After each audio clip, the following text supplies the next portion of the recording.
নমস্কার, শুরুতেই জানিয়ে দিচ্ছি আমাদের হাতে থাকা আজকের সর্বশেষ নিউজ আপডেটগুলো। মুকেশ আর নীতা আম্বানি বারবার যেতে বলেছে তাই। অনন্ত রাধিকার বিয়েতে যোগ দিতে মুম্বাই উড়ে গেলেন মমতা। বেআইনি পদক্ষেপের ক্লাসিক উদাহরণ, সুপ্রিম কোর্টের তুমুল ভৎসনার মুখে ফিরহাদ হাকিম। বিদ্যুতের বিল নিয়ে চিন্তা শেষ, মিলবে ৩০০ টাকা অবধি ছাড়, দুর্দান্ত প্রকল্প রাজ্য সরকারের। রেশন দুর্নীতি কাণ্ডে ইডির হাতে বিরাট তালিকা তুলে দিল রাজ্য, বাতিলের পথে আপনার কার্ডও। নিয়োগ দুর্নীতির কালো টাকা সাদা করত কে, প্রভাবশালীর নাম ফাঁস করল সিবিআই, তোলপাড় বাংলা। দুর্দান্ত, রাজ্যের শিক্ষকদের জন্য বড় ঘোষণা করল মমতা সরকার, ধন্য ধন্য করছে সকলে। বিস্তারিত প্রতিবেদনে যাওয়ার আগে অনুরোধ করব চ্যানেলটি সাবস্ক্রাইব করুন নিত্য নতুন সংবাদ সবার আগে পাওয়ার জন্য, এবং আপনি কোন জেলা থেকে আমাদের এই ভিডিওটি দেখছেন কমেন্ট সেকশনে জানিয়ে দিতে ভুলবেন না। মুকেশ আর নীতা আম্বানি বারবার যেতে বলেছে তাই। অনন্ত রাধিকার বিয়েতে যোগ দিতে মুম্বাই উড়ে গেলেন মমতা। অনন্ত এবং রাধিকা মার্চেন্টের বিয়েতে যোগ দিতে মুম্বাই উড়ে গেলেন মমতা বন্দ্যোপাধ্যায়। তার আগে কি জানালেন? অনন্ত আম্বানি এবং রাধিকা মার্চেন্টের 7 পাকে বাধা পড়া এখন কেবল সময়ের অপেক্ষা। আগামী 12 জুলাই বিবাহ বন্ধনে আবদ্ধ হবেন তারা। ইতিমধ্যেই তাদের বিয়েতে যোগ দিতে বলিউডের তাবড় তাবড় অভিনেতা অভিনেত্রী সহ ক্রিকেট দুনিয়ার রথী মহারথীরা সবাই যোগ দিয়েছেন। এবার সেই এলাহি বিয়েতে অংশ নিতে চললেন মুখ্যমন্ত্রী মমতা বন্দ্যোপাধ্যায়। মুম্বাই উড়ে যাওয়ার আগে কি জানালেন? অনন্ত আম্বানি এবং রাধিকা মার্চেন্টের বিয়েতে অংশ নিতে মুম্বাই যাচ্ছেন মুখ্যমন্ত্রী মমতা বন্দ্যোপাধ্যায়। এদিন মুম্বাইয়ের বিমান ধরার আগে জানান তিনি হয়তো যেতেন না এই বিয়েতে, তবে আম্বানিদের তরফে অর্থাৎ মুকেশ এবং নীতা আম্বানি তাকে এতবার করে সেই বিয়েতে অংশ নেওয়ার কথা বলেছে যে তিনি সেই কথা রাখতেই যাচ্ছেন।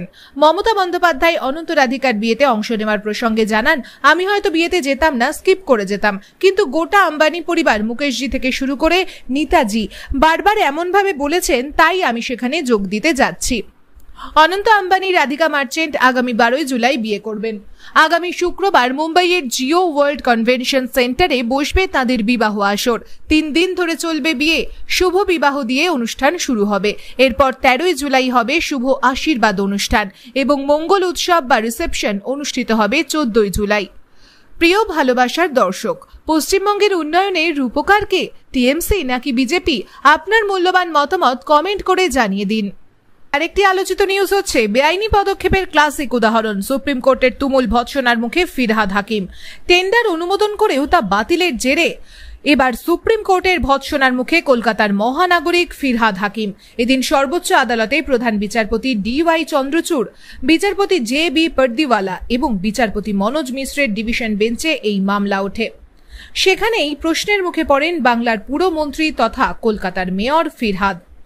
কলকাতা মেট্রোপলিটন ডেভেলপমেন্ট অথরিটির x officio chairman Firhad Hakim 2022 সালে অনুমোদিত টেন্ডার বাতিল করে KMDA। মামলা হলে কলকাতা হাইকোর্ট সেই সিদ্ধান্তই বহাল রাখে। এরপর জল গড়ায় সুপ্রিম কোর্টে, সর্বোচ্চ আদালতে এই নিয়ে আবেদন করা হয়। দেখা যায় KMDA এর কোনো অফিসার টেন্ডার বাতিলের পরামর্শ দেয়নি। নগর উন্নয়ন মন্ত্রী সহ ফিরহাদ নিজেই তা বাতিলের সিদ্ধান্ত নেন, এরপরেই তা বাতিল করা হয়। এভাবে একক সিদ্ধান্তে টেন্ডার বাতিলের ঘটনায় প্রশ্নের মুখে পড়েন ববি হাকিম। ফিরহাদের এই সিদ্ধান্ত বিদ্বেষপ্রসূত এবং খামখেয়ালি বলে পর্যবেক্ষণে জানায় আদালত।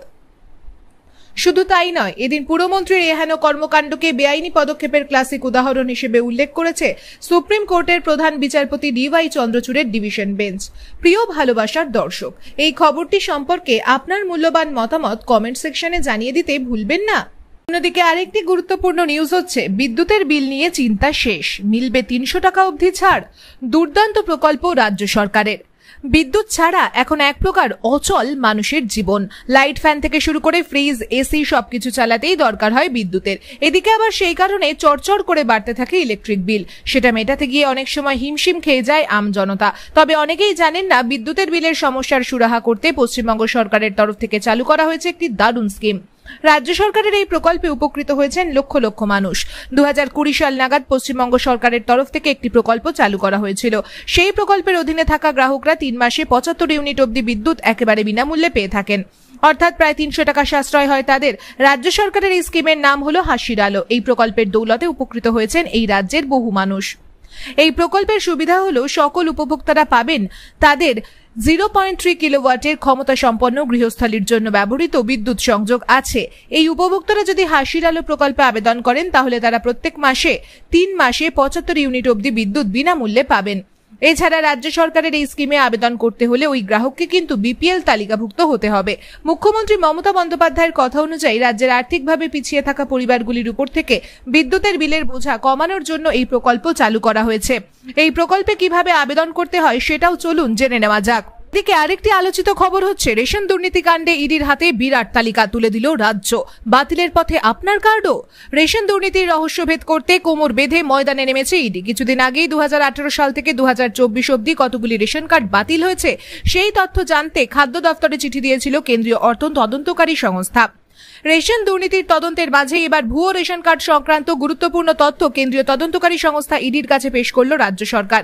রেশন দুর্নীতি কাণ্ডে নয়া মোড়। ইডি সূত্রে জানা গেছে রেশন কার্ড সংক্রান্ত তথ্য জানতে মোট 3 বার রাজ্যের কাছে নোটিশ পাঠানো হয়েছিল। অবশেষে সিজিও কমপ্লেক্সে গেল সেই নথি। সূত্রের খবর খাদ্য দফতরের তরফে 1000 পাতার নথি পাঠানো হয়েছে। ইডি সূত্রে দাবি রেশন বন্টন দুর্নীতির তদন্তে নেমে প্রচুর পরিমাণে ভুয়ো রেশন কার্ডের তথ্য তাদের হাতে এসেছে। সেসবের সত্যতা যাচাই করতেই এই পদক্ষেপ। আগেই রাজ্যের কাছে চিঠি দিয়ে ইডি জানতে চেয়েছিল মৃত্যুর পরে কোনো ব্যক্তির রেশন কার্ড নিয়ম মেনে বাতিল করা হচ্ছে নাকি সেই রেশন কার্ডের মাধ্যমে বেআইনিভাবে রেশন তোলা হচ্ছে। পাশাপাশি অ্যাক্টিভ রেশন কার্ডের সংখ্যাও জানতে চেয়েছিল কেন্দ্রীয় তদন্তকারী সংস্থা।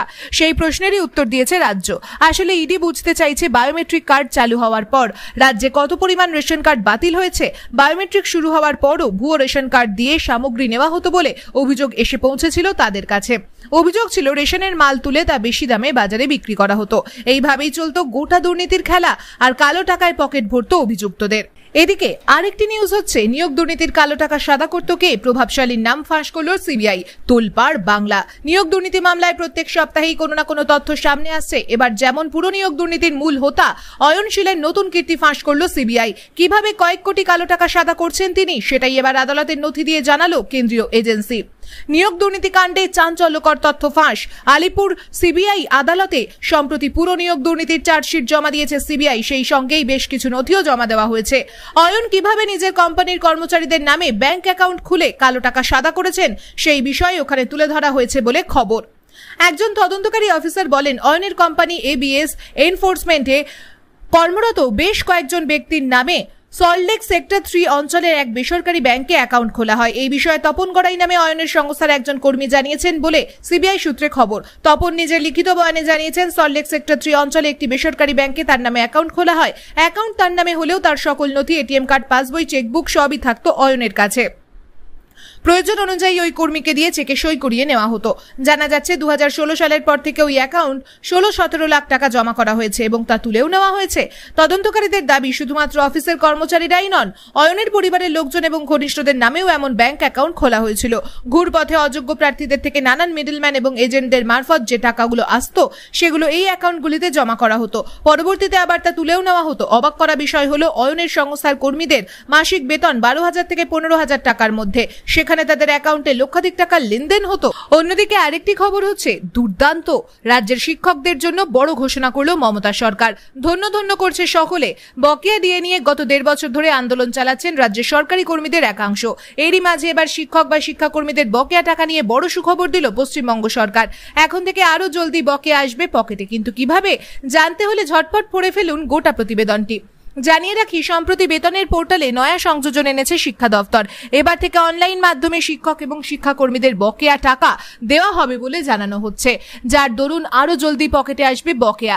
এতদিন পর্যন্ত শিক্ষক বা শিক্ষাকর্মীদের বকেয়া টাকা হাতে পেতে অনেকটা সময় চলে যেত, তাই সেই সমস্যার সমাধানে বিশেষ উদ্যোগী শিক্ষা দফতর। এবার থেকে বকেয়া টাকা মিলবে অনলাইনেই। শিক্ষক শিক্ষিকাদের বকেয়া টাকার হিসাব রাখতে হবে স্কুলগুলিকেই, অনলাইনে তথ্য আপলোড করতে হবে। ইতিমধ্যে সমস্ত স্কুলের প্রধান শিক্ষকদের এই মর্মে বার্তা পাঠিয়েছে স্কুল শিক্ষা দফতর। বকেয়া টাকা মিললেও হাতে আসতে বহু সময় কেটে গিয়েছে বলে আগে একাধিকবার অভিযোগ উঠে এসেছে শিক্ষক শিক্ষিকাদের তরফে।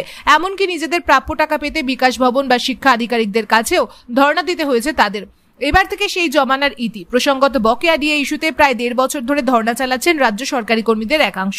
এরই মধ্যে বেশ কিছুবার ডিএ বৃদ্ধি করেছেন মমতা, তবে কেন্দ্রীয় হারে মহার্ঘ ভাতার দাবিতে অনড় সরকারি কর্মীরা। গত বছরের ডিসেম্বর মাসে সরকারি কর্মীদের জন্য 4% মহার্ঘ ভাতা ঘোষণা করে রাজ্য, যা চলতি বছরের জানুয়ারি মাস থেকেই কর্মীরা